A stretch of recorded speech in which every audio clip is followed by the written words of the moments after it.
بسم اللہ الرحمن الرحیم۔ السلام علیکم ناظرین، میں ہوں ہمشہری عارف حمید بٹی۔ ناظرین،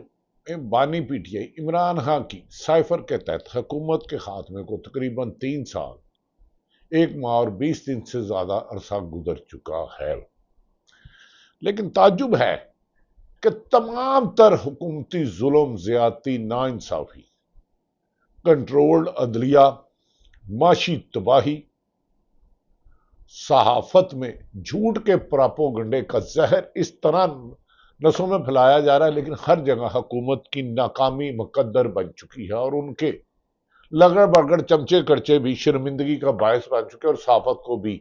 بدنام کرتے جا رہے ہیں۔ ایسے میں بانی پی ٹی عمران خان کے اکاؤنٹ سے جو بیان ہے وہ میرا خیال ہے ان کو تڑپانے کے لیے، ان کو رلانے کے لیے کافی ہے۔ عمران خان نے کہا میں نے نہ کوئی ڈیل کرنی ہے، نہ کوئی ڈیل کرنی ہے، قوم کو واضح بتا دوں، عوام کو جو اتنے عرصے سے قربانیاں دے رہے ہیں، واضح بتا دوں آپ کی آزادی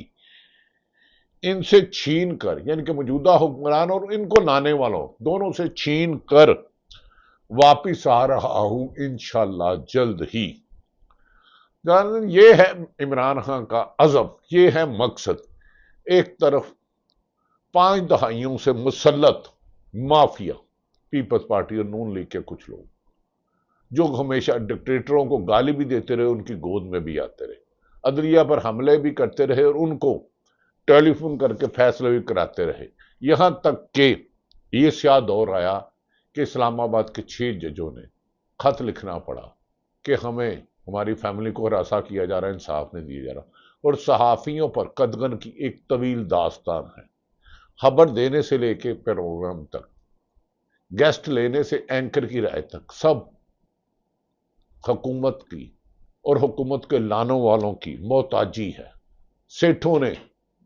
صحافت کا سودا کر دیا ہے۔ دوسری طرف ناظرین، پاکستان میں بڑا شور شرابہ کیا جا رہا ہے کہ اوورسیز ڈاکٹرز کا پاکستان میں آنے کی خبریں گردش کر رہی ہیں۔ کوئی کہہ رہا ہے رات کو ملاقات ہو گئی، کوئی کہہ رہا ہے صبح ہو گئی، کوئی کہہ رہا ہے وہ چاند ہے، کوئی کہہ رہا ہے حکمران سورج ہے۔ خوشامد کی ایک طویل داستان ہو رہی ہے، لیکن یہ بھول گئے ہیں ان حکمرانوں اور حکمرانوں کو لانے میں نہ عوام میں مقبولیت ہے نہ قبولیت ہے، صرف جبر سے یہ حکومت چلا رہے ہیں۔ ناظرین، اگر آپ کہیں سے ایک محنت کش آدمی تنخواہ لے کے آتا ہے سارے مہینے کی محنت کر کے، اور وہ ایک محنت کش سے 4 ڈاکو مسلح، ہاتھ میں بندوق، کسی کے خنجر، کسی کے تلوار، کسی پہ کوئی کہہ دیتا ہے کہ بھئی میں اس کو یہ سارا مال میرے حوالے کر دے ورنہ میں جان سے مار دوں گا، گولی مار دوں گا، تو میں گرفتار کر کے لے جاؤں گا، یرغمال کر لوں گا، جبری گمشدہ کر دوں گا، اپنی مرضی کا بیان لے لوں گا، اور وہ ڈاکہ سے اس شخص سے مال لوٹ لیتا ہے، اور اس سے لوٹا ہوا مال 70% غریبوں میں تقسیم کرنے کا دعویٰ کرتا ہے، دعویٰ حقیقت نہیں، تو وہ اس کا جرم، اس کا ڈاکہ جائز نہیں ہوگا۔ لہذا 8 فروری 2024 کو جو بانی پی ٹی عمران خان کے حمایت یافتہ ڈاکہ پڑا، وہ اپنی جگہ ملزم ہے، وہ آر او کو لے آئے، ان کا پولیگرافک ٹیسٹ کرایا جائے، جو حکمران بنے ہیں ان سے پوچھا جائے آپ وزیر اعظم آئین اور قانون کے مطابق ہے، تمام قومی اسمبلی سینیٹر کا کرایا جائے، اور جو صحافی ٹی وی پہ بولتے ہیں ان کا کرایا جائے۔ یہ مثال ہے، لیکن بہرحال جو اوورسیز پاکستانی ہے، اس میں میری نظر میں عمران خان کی رہائی کا کوئی تعلق نہیں۔ جو اصل ایتھنک ڈاکٹروں کی تنظیم ہے امریکہ میں، جنہوں نے سینیٹر سے عمران خان کے ساتھ پاکستان میں انسانی حقوق کی خلاف ورزیوں پر رائے قائم کی تھی، لوگوں کو بتایا تھا، ان سے میری 3 لوگوں سے بات ہوئی گزشتہ رات۔ انہوں نے کہا جو مین لوگ تھے وہ تو سارے ہی امریکہ میں ہیں، پاسبل ہے کوئی اور آیا ہو، ہر تیسرے دن خبر چھوڑ دی جاتی ہے کہ عمران خان رہا رہا ہے، عمران خان نہیں آ رہا۔ عمران خان رہائی تو عمران کے قدموں پہ یہ خود معافی مانگ کے دے رہے ہیں، لیکن وہ کہہ رہے ہیں اس نظام کو چلنے دو، اس جعلی الیکشن کو مان لو، اس الیکشن کے لانے والوں کو، ان لوگوں کو مان لو کہ یہ معاذ اللہ خدا ہے، یہ جب تک یہ چاہیں گے حکومت کریں گے آپ رہو، لیکن وہ نہیں مان رہا۔ لہذا حکومت میں نے بتایا کنٹرولڈ عدالتیں، 26ویں آئینی ترمیم ایک سیاہ داغ پاکستان کے انصاف پر میڈیا کا اتنی طاقت شدت سے جھوٹ پروپیگنڈا کیا جا رہا ہے کہ اس کے باوجود عوام اور حکومت کو لانے والوں میں ایسے بڑھ چکے ہیں کہ وہ ان کا نام نہیں سننا چاہتے۔ دوسری طرف ہر تیسرے دن یہ بات آتی ہے بھارت پاکستان سے شکست کھانے کے بعد بابلا ہو چکا ہے اور خدشہ ہے کہ بھارت پاکستان میں دوبارہ کبھی نہ کبھی حملہ کرے گا، لیکن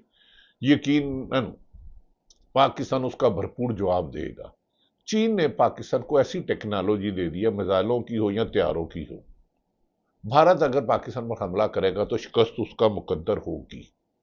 دوسری طرف اندرون سندھ جو کبھی کبھار ذوالفقار علی بھٹو کا گڑھ تھا، آصف علی زرداری کی حکومت میں رہو اور مال کماؤ کی پالیسیوں نے اندرون سندھ نہروں پر متضاد بیانات پر پیپلز پارٹی کے ہاتھوں سے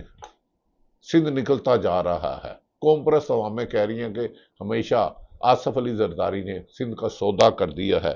اپنے مقدمات بچانے کے لیے، خود صدر بنانے کے لیے۔ اسی طرح سلار کاکڑ اور دیگر قائدین نے انوار کاکڑ کی سیاست کو دفن کر دیا، سرفراز بگٹی کی سیاست کو دفن کر دیا۔ بلوچستان میں انوار کاکڑ کا ایسا پرتقاب اور استقبال ہوا کہ پورا بلوچستان ہل کے رہ گیا۔ 90 سے 95% بلوچستان میں حکومت کی ریٹ نہیں ہے۔ وہ جو ہمارے معصوم سے بچے اے پی ایس میں بچوں کو شہید کیا گیا، وہاں کافی دیر تک کوئی افسر نہیں گیا۔ ہم نے تقریباً 1 لاکھ کے قریب بھارت کے خلاف شہادتیں دی ہیں۔ بھارت کے خلاف ہمارے پاس جنگ کا جذبہ بھی ہے، طاقت بھی ہے، ہمت بھی ہے، لیکن حکومت بکھلائی ہوئی ہے کہ عمران خان کو زیر کرنا ہے۔ لیکن عوام میں اور حکومت کو لانے والوں میں وہاں میں اتنے فاصلے بڑھ گئے ہیں۔ نمرود نے بھی، شاداد نے بھی بڑی فرعونیت کی، ایک جگہ جنت بنا لی تھی کہ یہاں رہوں گا، تو نظام قدرت دیکھے جب وہ اپنی جنت میں داخل ہونے لگا، اس کا گھوڑے پہ سوار جا رہا تھا، زمین پھٹ گئی، وہ نیچے چلے گیا۔ اور ان حکمرانوں کے پاس تو طاقت ہی کچھ نہیں ہے، یا ان کو لانے والوں کے پاس ہاں جبری گمشدہ کرو، اغوا کر کے ٹی وی پہ بیان دلا دو، مووی بنا دو، کسی کو بھی اغوا کر لو، وہ اپنی پیدائش سے 100 سال پہلے کے جرم مان جائے گا۔ لیکن یہ مان جائیں کہ یہ حکومت اور ان کو لانے والے ہار چکے ہیں، پریشان ہیں۔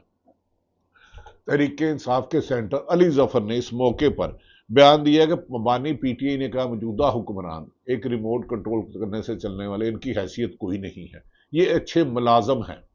گو کہ ملازم کو سیاست میں نہیں آنا چاہیے، لیکن یہ حکمرانوں کی بات کر رہا ہوں۔ اب تو سرکاری افسر بھی سیاست میں بڑھ چڑھ کے حصے لیتے ہیں، سیاستدانوں کو تو سیاست کرنے کی اجازت نہیں،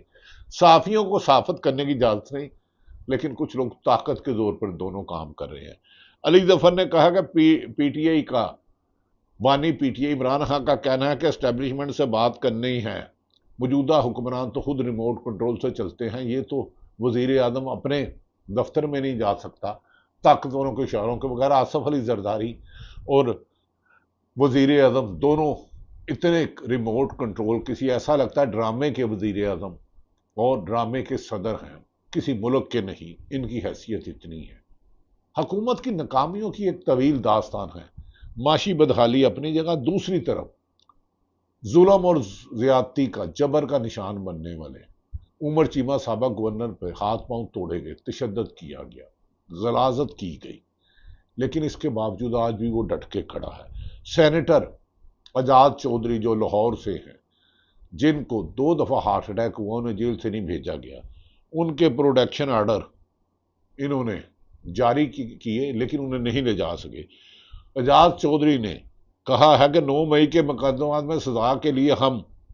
ذہنی طور پر تیار ہیں، یہ اس سے زیادہ کچھ نہیں کر سکتے، شاید ہماری باقی زندگی جیل میں گزر جائے مگر ہماری آنے والی نسلیں ہمیں یاد رکھیں گی اور تاریخ کا سبق بڑا ہوتا ہے اور یہ حکومت نشان عبرت بنے گی۔ یہ میری بھی اسیسمنٹ ہے۔ دوسری طرف 73 سالہ یاسمین راشد، جس نے ایک جدوجہد کی ایک مثال قائم کی، کینسر سروائیول، انہوں نے کہا اگر یہ سمجھتے ہیں حکمران اور ان کو لانے والے دونوں کو نشا کر سمجھتے ہیں کہ یہ ہمیں توڑ لیں گے، تو یہ ان کی بھول ہے، بیوقوفی ہے، جہالت ہے، تکبر ہے۔ ہم آج بھی اپنی بات پر قائم ہیں اور 9 مئی کی سزاؤں کا ہمیں کوئی خوف نہیں، جتنا زور لگاتا ہے لگا لے۔ اب کہا جا رہا ہے 9 مئی کو ملٹری کوڈ میں عمران خان کو بھی سزائیں دیں گے۔ دوسری طرف ناظرین،